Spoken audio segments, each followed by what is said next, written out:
C'est pas grave si t'as pas un haut taux d'ouverture sur tes mails. Même si t'as que 10%, tu peux réussir à signer 5 nouveaux clients par mois. 10% sur 1000 personnes, t'as 100 personnes qui l'ouvrent. Il te suffit que t'aies 5% de ces 10% justement qui puissent signer.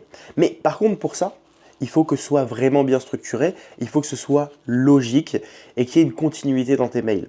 Ce que tu veux déjà, c'est apporter de la valeur. Tu te rendras compte que si tu apportes de la valeur et que tu n'es pas là tout le temps à bourriner des CTA, donc tu n'es pas tout le temps en train de dire aux personnes réserve un appel, achète mon produit, etc. À la limite, tu peux le mettre, mais en discret en dessous du mail. En fait, les gens, ils vont vraiment se concentrer sur la valeur, ils vont se dire ah ok, cette personne-là, elle m'apporte vraiment énormément de valeur, je vais peut-être prendre un appel. Et t'inquiète pas que les gens, s'ils veulent prendre un appel, ils trouveront où prendre un appel. Que ce soit en tout petit tout en dessous ou que ce soit en allant sur ta page.